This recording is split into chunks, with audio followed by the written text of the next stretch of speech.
Hello, everybody, and welcome to a very special edition of Sports Out of Pocket. We got the original crew, but we got a very special guest joining us today that we are honored to have on our show. Former UWG athlete and former NFL linebacker Tyrell Adams. Mr. Adams, thank you so much for taking time out of your busy schedule to come join us today. Man, no problem at all, man. It's nothing to show love to Wolves, man. Trust me. I bleed blue and red, man. So it's nothing. It's nothing at all. Well, There we we go. appreciate you, man. And we're just going to ask you some questions about your NFL career, about your journey. We're just going to let the guests know kind of like the process you had to go through and kind of the stuff you went through while in the NFL. So without further ado, if you're ready to begin, I'll go and ask my first question. Let's go. Let's get to it, man. All right, man. So I remember, for those who don't know, Andrew Jackson and I, Mr. Tyra Adams was a part of a Wolves Falling Forward panel. And Mr. Adams, I remember at your panel, you kind of, you might want to talk about this, so I don't want to steal this story. But I remember you talking about you were at a job interview when you first got the call to try out for NFL team. Is that correct?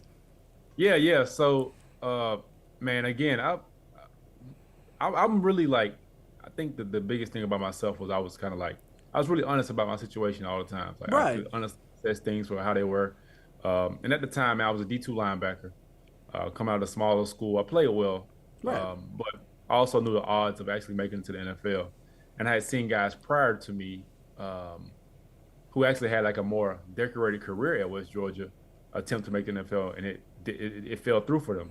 Oh, absolutely. So so for me, I had it in my mind when I was approaching football and life after football. So again, when it goes to the as it ties to getting a job at the school, that was my plan A. My plan A was to graduate school and go find a job. And I remember, man, I was freaking at the time I still was kind of training a little bit, and I was at an interview again for Northwest Mutual, become an insurance sales agent. And man, I don't tell any people this story, man. I was freaking in that interview, and granted, I killed the interview, got the job. They offered me the job, and they were asking me when I wanted to start. And at the time, again, I had no job, no real income coming in. And I was like, man, but I was still working on trying to get it to the league. And I was like, in my mind, I was like, ah. And I looked around that office, man. I saw those cubicles, and none against guys that work in cubicles and offices, man. But I have a very like big personality, out there type of person. If you check me out, I'm just like really like vocal and enjoy being around people. And this kind of like dread came over me, man. I was like, dang, like it's really over. Like it's right back to the real world, like no more football. And I'm going on the I tell them I let them know in about like a few days what I decide to do. I'm going on the escalator, and I get a freaking call from at the time they would have this thing called the NFL regional combines for guys out of smaller schools. And if you perform well at the first one, they will invite you out, all expense paid, to the next one where you perform in front of all 32 teams. And I remember I got that call literally getting off the elevator in the middle of this big business building in the middle of a Buckhead in Atlanta. And the guys called me, like, oh, we want you to come out, blah, blah. And I literally just lose my mind. I started screaming in the middle of this like professional business area. And that's when I kind of just like, again, I got another confirmation that I got a chance. So that's the funny story behind that. And that's awesome. The reason I brought that up is because it's such a unique story, and it's also just awesome to see, like, because not many West Georgia athletes make the professional level like you did. So just awesome to see a man come from West Georgia that was Division II at the time and still having a chance to make the league and making the league itself. I think it's just an awesome and unique story and just an awesome way to represent the university. So the reason I want to bring it up, I'm going to shoot to my brother Andrew. He has a question for you as well. Well, yeah, so I was just going to kind of touch on your NFL career a little bit because, you just kind of point out to us about how you did get undrafted, but then you got the opportunity to be blessed into the league. So I guess the kind of question I want to throw at you now is, you played for multiple teams throughout your career, so kind of how did you handle the uncertainty and the constant movement between teams throughout your career? Um, I think about that question a lot, man, because I remember even in college, and if you go back to my career, high school, college, the league, it all kind of had like was very up and down. I never was like a big time guy. I wanted to get my opportunity and doing well, or I would just like constantly keep working until I was to a place where like I was respected among my peers, and that would kind of grow to being like good on the team and things like in that nature. But I think for me, man, a good friend told me in high school, man. No, in college. He was in college. He was like, Tyrell, one thing about you, bro, like you got perseverance I've never seen somebody do. Like things can look like so bad for you, or like can be going like so ugly. Like the situation can be so unideal, and yet you'll still like come through. Like you'll make it work or make something happen out of it. And to be honest, man, that's just been the story of my life again. And it just played right over into the league. I just stayed true to who I was. I just kept working. And when things didn't look bright, the only thing I could do was continue to work and just see what happens. Like, again, I can't even look up to say, like, I played 7 years in the league. I remember vividly telling myself, like, man, I just want to get the opportunity. Man, I just want to play on practice squad. And lo and behold, it turns into a 7-year career. And I think that's just what a testament to it is, just being true to who I was, which was a worker and a guy just kept his head down no matter what was going on around me. Never kind of like keeping track of score or what was going on. Just keep trying to move forward, and then whatever God unfolded for me, then I just take it and keep moving. Sure, and I mean, it definitely does take that kind of perseverance when you do become a journeyman or just whatever kind of NFL career you kind of pay for yourself. It definitely takes perseverance at the end of the day. But I don't know if I guess I'll throw it over to Jackson. Jackson's got a question for you. Now, I know you played 7 years in the NFL, and during your NFL career, you happened to play during 2020. We've interviewed a lot of former athletes and guys who have played during COVID year in like overseas, but we've never gotten the opportunity to interview a former NFL player during the COVID stint. And I know you played with the Houston Texans during the 2020 season. How was adjusting to the 2020 season for you? Man, Ollie, the 2020 season was my best year ever. There you go. Something had to go right, you know? Yeah. That was like my best year ever in the league. I mean, I ended the season top 10 in tackles. Nice. At the start. I didn't start the first 4 games. I didn't even start the whole season. So, who knows what could have happened if I played the entire season. But it was definitely different, man. I'm not sure you guys familiar with the schedule for OTAs, and then you go into training camp and stuff like that. But with all those things kind of removed, and being able to stay home with my family the entire time, just kind of like keep training with the regimen I already had going on, I think that benefited me a lot. I built up a lot more confidence going into it. Some things fell in place, and when my opportunity came, I just literally just shined really, really well. And I enjoyed it, man. I really enjoyed it. I honestly, I joke about it all the time, but that offseason was amazing because for 2 years, it was that offseason and the next offseason, we got to stay home the entire offseason. So you have to go back for OTA. It was like the dopest junk ever. All meetings was like virtual. They was just like access like sending like videos of us doing our workouts and stuff, which was easy. And you guys know, after the season, it's kind of like up to guys to make sure they're getting their work in and make sure they're getting their workouts in. So I think that's one of the key components of why teams try to have guys come back for OTAs and stuff like that, just to make sure they're monitoring them, keeping them working out. But for me, I was kind of like well maintained on my own. I kept myself on a good regimen and stayed true to it. So. It's good to hear this from a player's perspective, and I believe this is the first positive perspective we've heard from somebody playing during the COVID year. So that's a good thing to hear. I freaking loved it. I loved it. Now I know Steven has a question for you, so I'm going to toss it over to him. What's going on, Tyrell?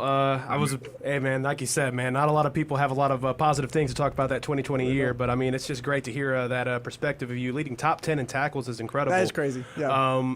I just wanted to talk to you about the life after football. I mean, you played in the NFL it was 9 years, I believe. 7 years. 7 years? 7 years in the NFL. After that big stint in the NFL, it's part of your life. The voice went out. Voice is still – there we go, I'm in. The NFL's been a part of your life for so many years. Like that transition for a lot of athletes, it's tough. I just wanted to get your perspective on how that transition was for you from after your career is over, like how you transition into like your personal life. Oh man, that's a tough one. I don't just say it's tough because I still kind of have these conversations with people and close friends about how. So for me, and I'm pretty sure most guys that actually make to the NFL and have like a long stint career, any guys that don't make to the NFL, the sport of football has been around my life since I was about 8 years old. In essence, that's 22 years, 23. I'm trying to do the math in my head now. About 23, 24 years of my life committed to something, and I can't think of anything else I've done for 24 years. You know what I'm saying? So I didn't realize an effect it would have on me until actually I was like finally done with it and spent some time away from it. And um, just trying to continue life without it. I recently kind of got into like training and helping younger guys kind of navigate the process a little bit, and that's kind of helped me out tremendously because I tried some other business ventures and they all went pretty all right, but they never kind of filled that void because I was so used to playing ball. For me, and I think a lot of guys have this thing is like football not only becomes um, a hobby of ours, it literally becomes like a lifestyle. So you're used to kind of like having this routine that's like planned out for you. Like in essence, you got to think football is done in phases throughout the year. So you got this phase where you're training and you're building your body up, and then you transition into a phase where you start learning football and competing against each other. Then it goes into like pads and equipment, and that's the same process for years and years and years. And that routine kind of gets lost once you again are done with it. So unless you kind of dive right into something that's got a structure already and set, it's kind of hard to navigate. And I would kind of like bounce the idea off my wife a lot, and we would talk about it too sometimes because she would help me kind of like mentally process it. And she would say all the time, it's like you just kind of like had like a, for lack of better words, a breakup. Like you was in a relationship for 24 years, and now it's just over. Like I understand it's gonna kind of affect you. It's been a part of your life. So she kind of like pushed me like just do something that you really like, that you are passionate about, because guys naturally navigate towards you as far as like getting wisdom about ball and everything. It's crazy because I was never like the biggest guy as far as contract or stardom on a team, but guys will always gravitate to me for information and just ideas. And I guess because they knew my story and just like, how do you do this? I mean, he has to know something because he's figured out this long and he's overcome this and that. And just kind of looking back on those things now, kind of like use those to help guys.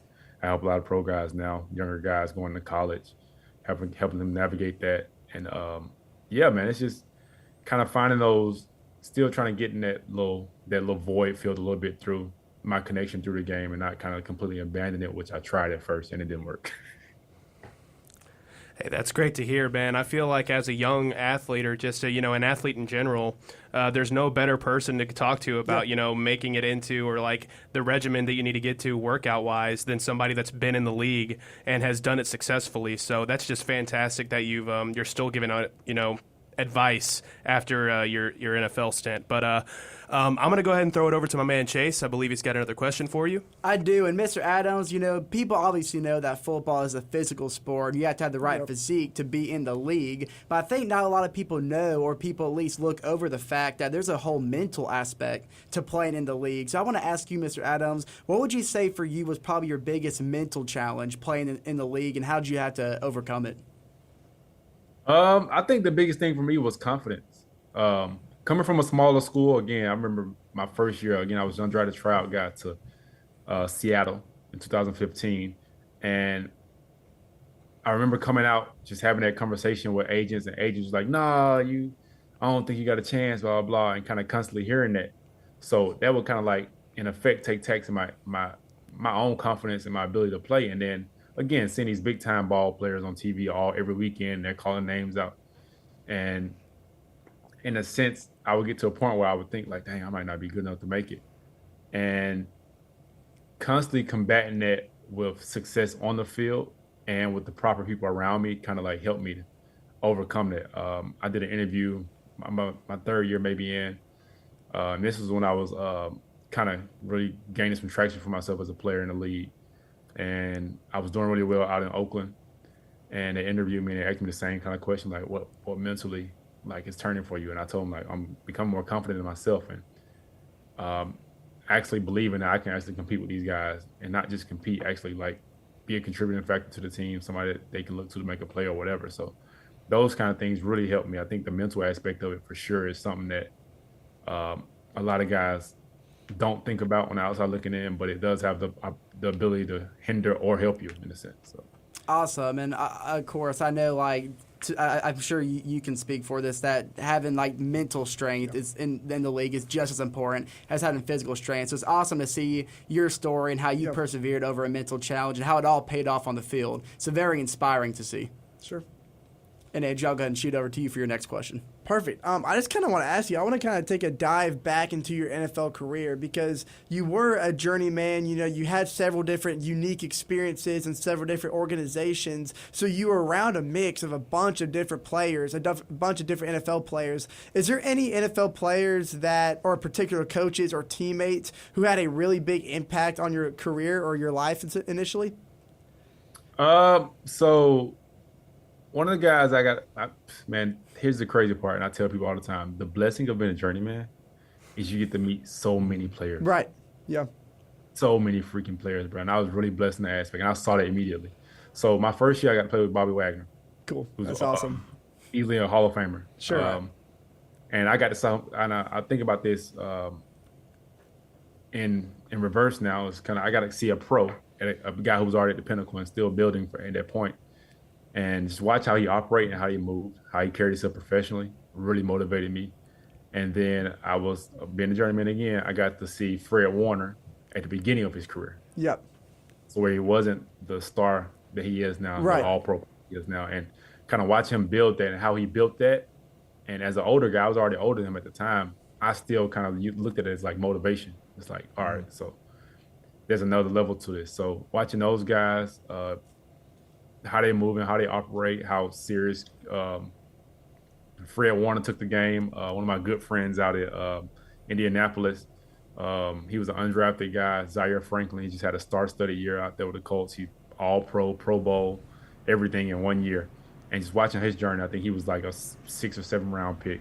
And just kind of watching guys kind of build their way up the ladder. And there's one consistent thing that's been around all those guys is their work effort and their attention to detail and how they stay focused in the game. I think that's kind of been a blessing of being a journeyman and kind of like seeing different avenues of guys to reach the pinnacle of success in the NFL. Sure, and I was really excited to ask that question because I figured because journeymen to the NFL, they get that unique experience that I guess players who are kind of stuck in the foundation of one organization don't typically get to have for themselves because you are kind of thrown all over the place, but that kind of aligns you with a bunch of different unique interactions with all these interesting guys. So I knew that we were going to get some interesting names out there like Fred Warner and Bobby Wagner. So that's really cool that you got to have some one-on-one interactions with those guys. But I'm going to throw to Jackson. He's got another question for you. Now, kind of building upon the NFL, I love asking fun questions such as this one. You were an NFL linebacker, correct? Yep. So, as a linebacker, who is your Mount Rushmore of NFL linebackers? Here we your go. opinion? Here we go. Oh, Get to thinking on this one. Good question, Jackson. Yeah, we had to make it's you hard work too. because, like, man, I'm biased in the fact that, like, it's hard for me to, like, it's a bunch of old players that are great. That's okay. It's fun. But your Ray Lewis is Right. Yeah. Oh, yeah. Steven Ray relates Lewis. to the older guys too. Appreciate that. Exactly. So, like, I'm thinking, oh, man. Ray Lewis easily because of his just, like, absolutely. passion for the game. Like, nobody, like, can ever, like, take away, like, how passionate he was when he played. I love how physical he was. I might have put Bobby Wagner in there just because I was so close to him. That's Just fine. Like, watched him as a pro, like. And now he's, I want to say he's in like 14 or 15 now. Yeah, it's a And great still- pick. Something like that. Still playing at, like, a high level. It's like, it's Right. ridiculous. I'm making this hard for me. It's I want it's to a go question that makes you young, but think. I can't go young yet because they're not retired. They're still playing. Everybody's fair. gonna be just. So I'm gonna go. Who do I watch a lot of? I might throw like a safety in there because Okay. I played safety coming out of school. Like he's Sure. my favorite player. Okay. Necessarily Mount Rushmore of like linebackers, but he played like a linebacker. We'll let it pass. We'll let it pass. We'll let it pass. So Cam Chancellor is definitely Okay. on this. I love Cam That's a Chancellor. good pick. I can't even be mad at it. That's a great pick. That's Because he fine. played like a linebacker. That's fair. And a safety at the same time. So like, and then the next one will definitely have to be probably Brian Urlacher. Okay. Hey, that's a solid list. That's a solid list. I was going to mention, Getting me like, like a solid linebacker in the league, Right. size, everything. So Yeah, I'm hoping at the end of his career. Me personally, I'm an Eagles fan, but I'm still a fan of this guy. He's still in the same division, Micah Parsons. I believe, yeah. you know, at the end of his career, I Yeah. feel like I can throw him. see, in it's there. hard to say because like he's so young, he still got to Right. keep playing like really, really at a high level. That's Exactly. why it was hard for me because I wanted to. Honestly, man, I'm telling you, I didn't want to say it, but like Fred Warner's in my top. Like Fred Warner is. being around that guy, like That's and good. just seeing how he That's works, totally. Like, I would have totally been fine. That's legit. Fred Warner is not- great. like You the can way bring- he works, the way he. I was trying to pay homage to like the guys that like came before us, but the Exactly. way that Fred works, like, Yeah. it's ridiculous.